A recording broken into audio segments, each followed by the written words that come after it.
본 내용은 투자 판단 참고용이며 실제 투자로 인한 손실에 대해 본 채널은 책임지지 않습니다. 반갑습니다. 주식으로 세상 이야기입니다. 2008년 금융위기, 코로나 쇼크. 저는 지난 20년간 시장의 온갖 폭풍 속에서 오직 데이터 하나만 믿고 살아남았습니다. 그리고 지금 또 한 번 거친 파도가 우리 앞에 몰려오고 있죠. 그래서 오늘은 모두가 공포에 벌벌 떨고 있을 때 제 퀀트 모델이 정확히 뭘 가리키고 있었는지 그 데이터에 기반한 생존 전략을 여러분과 한번 나눠보려고 합니다. 자, 오늘 분석을 관통하는 가장 중요한 대원칙이라고 할 수 있습니다. 당연히 계좌가 파랗게 물들면 심장이 철렁하죠. 그건 어쩔 수 없어요. 그런데요, 프로와 아마추어가 갈리는 지점이 바로 여기입니다. 이 가격이라는 시끄러운 소음 너머에 있는 가치라는 본질에 집중할 수 있느냐 없느냐, 이게 바로 폭풍우 속에서 길을 잃지 않게 해주는 유일한 나침반이고 생존의 첫 단추입니다. 네, 바로 이겁니다. 우리 모두가 공포에 질려서 그저 파란색 주가창만 쳐다보고 있을 때 말이죠. 진짜 프로들은 완전히 다른 숫자를 보고 의사결정을 하고 있습니다. 과연 그게 뭘까요? 오늘 그 비밀의 문을 하나씩 같이 열어보겠습니다. 오늘 우리가 함께 파헤쳐볼 내용들입니다. 먼저 이 변동성이라는 게 진짜 위험한 건지 그 본질부터 따져볼 거고요.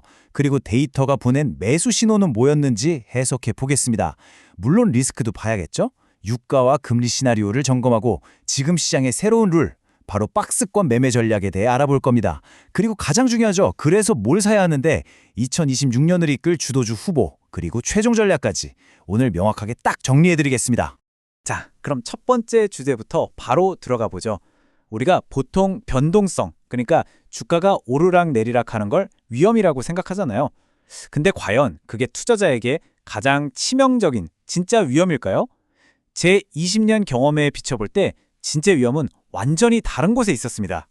이 슬라이드가 오늘 분석의 심장이라고 할 수 있습니다. 잘 보세요.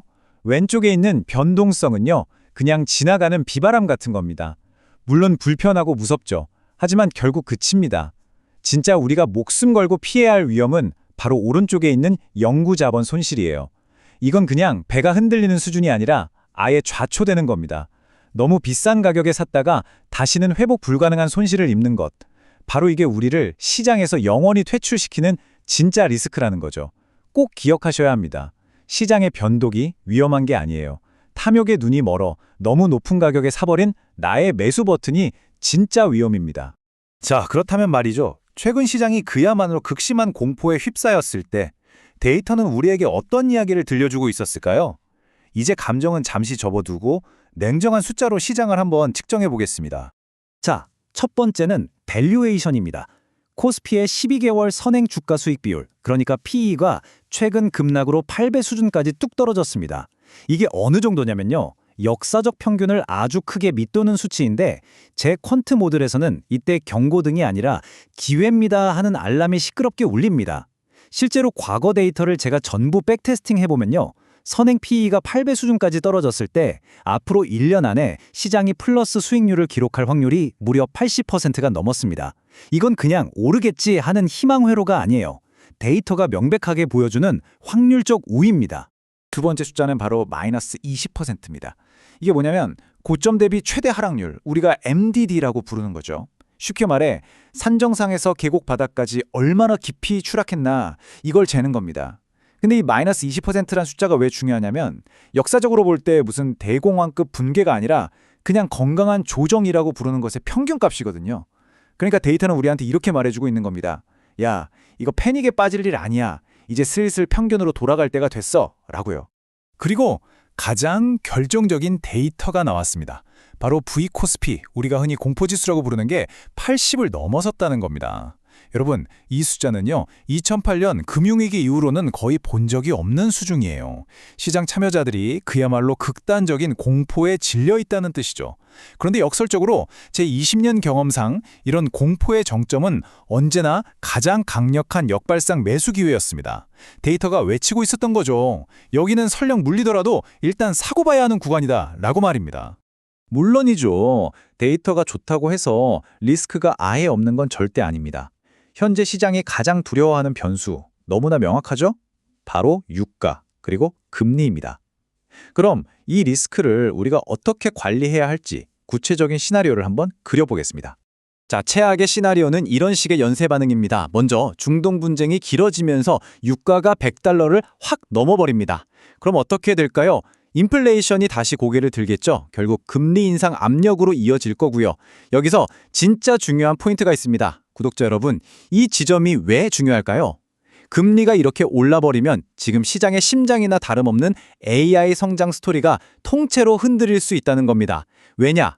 AI 데이터 센터는 전기를 어마어마하게 먹는 하마인데 에너지 비용이랑 자금 조달 비용이 동시에 뛰어버리면 투자가 위축될 수밖에 없거든요.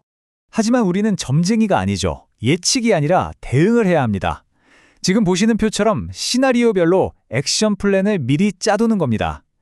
가령 유가가 80에서 90달러 사이에서 안정되는 기본 상황이라면 지금처럼 AI 주도주 비중을 그대로 유지하는 거죠. 만약에 유가가 100달러를 뚫는 위험한 상황이 온다? 그때는 에너지 주식 같은 걸로 해지를 고민해야 하고요. 반대로 갑자기 중동에서 극적인 타결이 나와서 유가가 80달러 아래로 떨어진다? 이건 금리가 안정되고 위험 자산에 돈이 몰린다는 신호니까 오히려 공격적으로 비중을 확 늘려야 할 엄청난 기회가 되는 겁니다. 자, 그럼 정리를 한번 해볼까요? 한쪽에서는 싼 밸류에이션이 더는 안 빠져 하고 버텨주는 힘이 있고 다른 한쪽에서는 유가와 금리가 더 올라가긴 힘들어 하고 짓누르는 압력이 있습니다. 이 두 힘이 팽팽하게 맞서는 지금 시장에 가장 잘 맞는 전략은 뭘까요? 제 판단은 명확합니다. 일단 쭉쭉 뻗어가는 추세 추종의 시대는 잠시 멈췄습니다. 지금은 위아래가 꽉 막힌 박스권 장세에 들어섰고 여기서는 완전히 새로운 생존법이 필요합니다. 그게 바로 박스권 매매입니다. 시장이 이렇게 위아래가 꽉 막혀서 일정한 상자 안에서만 왔다 갔다 할 때는요, 무작정 오를 거라고 믿고 따라가는 전략은 계속 물리기만 합니다. 효과가 없어요. 오히려 그 상자의 바닥, 즉 모두가 공포에 떠는 구간에서 용감하게 사고 상자의 천장, 즉 다들 환호하는 구간에서 일부 차익 실현을 하는 걸 반복하는 게 훨씬 유리하다는 거죠. 최근 저점이 바로 그 강력한 바닥을 만들어줬고 이전 고점은 쉽게 뚫기 힘든 천장 역할을 할 가능성이 아주 높습니다. 자, 그럼 이제 가장 구체적이고 실전적인 단계로 넘어가 보죠. 좋습니다. 박스권 하단에서 사라는 건 알겠는데 그래서 뭘 사야 하냐고요? 바로 그 질문에 대한 답을 들을 시간입니다. 2026년까지 길게 보고 투자할 수 있는 핵심 후복은 지금부터 공개하겠습니다. 제가 바로 이 박스권 하단 국면에서 눈여겨보고 있는 핵심 후보들입니다. 기준은 명확해요. 그냥 싸기만 한 게 아니라 확실한 성장 동력과 든든한 방어력을 둘 다 가진 기업들이죠. 예를 들어 삼성전자, 지금 밸류에이션은 역사적 바닥 수준이라 더 빠지기도 힘든데 3월에 주주환원이라는 강력한 한방이 기다리고 있죠. 전형적인 박스권 매매의 정석 같은 종목입니다. 그리고 또 하나, 두산에너빌리티를 한번 보실까요? 아까 제가 AI 시대의 가장 큰 리스크가 전력 부족이랑 에너지 비용이라고 말씀드렸죠. 바로 그 문제에 대한 가장 현실적인 해결책을 쥔 회사가 두산의 원전 기술력입니다. 이건 단순한 테마주가 아니에요. AI 시대의 구조적인 병목을 풀어줄 핵심 열쇠가 될 수 있다는 겁니다. 나머지 기업들도 다들 이런 명확한 포인트를 가지고 있습니다. 특히 삼성전자는 다가오는 3월에 아주 중요한 이벤트들이 몰려 있습니다. 엔비디아의 GTC 행사에서 HBM 기술력을 제대로 보여줄 기회가 있고요. 바로 이어서 열리는 주주총회에서는 FCF, 즉 잉여현금 흐름을 기반으로 그래서 주주들한테 돈을 얼마나 풀어줄 건지 구체적인 규모가 발표될 가능성이 아주 높습니다. 이 두 개의 이벤트가 앞으로 삼성전자 주가의 방향을 결정할 굉장히 중요한 분기점이 될 겁니다. 자, 이제 마지막 결론입니다. 이 모든 분석을 종합해봤을 때 우리는 과연 어떤 마음가짐으로 지금 시장을 마주해야 할까요? 이 한마디가 모든 걸 설명해 준다고 생각합니다. 모두가 공포에 질려서 패닉셀링을 하던 바로 그런 시점은요, 찔끔 먹고 빠지는 펀트나 대고 있을 때가 아니라는 겁니다.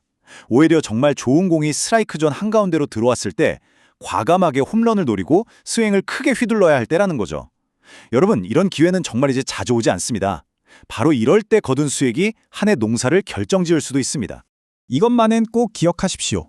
시장의 모든 움직임을 완벽하게 예측하려는 시도는요, 결국 실패할 수밖에 없습니다.